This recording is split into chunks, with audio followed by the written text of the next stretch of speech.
हमारा अगला वर्ड है पर्टर्बेशन। ये एक नाउन है, यानी एक संज्ञा। और इसके ना दो मेन मतलब हैं। पहला मतलब तो सीधा सीधा हमारी फीलिंग से जुड़ा है।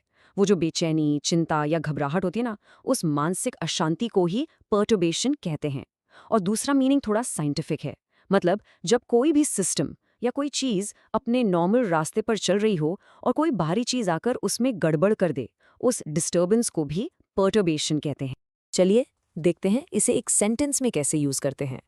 The unexpected news about the company's future caused great perturbation among the employees. अब इसका मतलब क्या हुआ? मतलब ये कि जब कंपनी के फ्यूचर के बारे में अचानक कोई ऐसी खबर आई जिसकी किसी को उम्मीद नहीं थी, तो सभी एम्प्लॉइज के बीच में एकदम से घबराहट और बेचैनी फैल गई। उसी बड़ी बेचैनी को यहाँ ग्रेट पर्टर्बेशन कहा गया है। ओके, तो ये तो हो गई मेंटल डिस्टर्बेंस की बात। अब आते हैं इसके दूसरे मीनिंग पर, जो हमने साइंस वाला डिस्कस किया था। देखिए ये sentence, even a small perturbation in the planet's orbit can have major consequences for its climate. इसका मतलब है कि अगर किसी प्लैनेट के घूमने के रास्ते में यानी उसके ऑर्बिट में जरा सा भी डिस्टर्बेंस आ जाए तो उसके क्लाइमेट पर बहुत बड़े असर हो सकते हैं।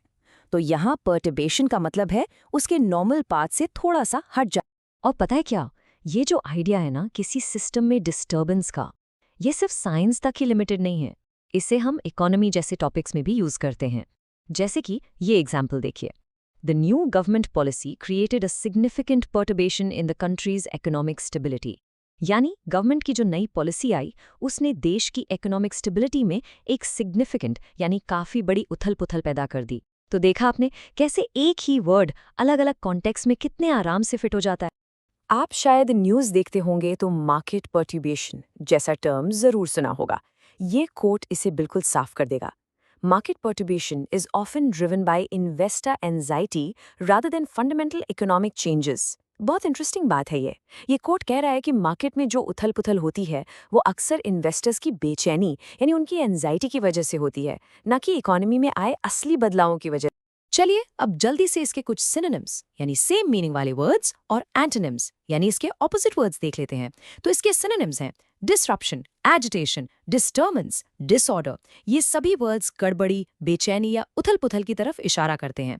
और इसके बिल्कुल उल्टे यानी इसके एंटोनिम्स हैं कामनेस, ट्रैंक्विलिटी, पीस और स्टेबिलिटी, जिनका मतलब है एकदम शांति, सुकून और स्थिरता।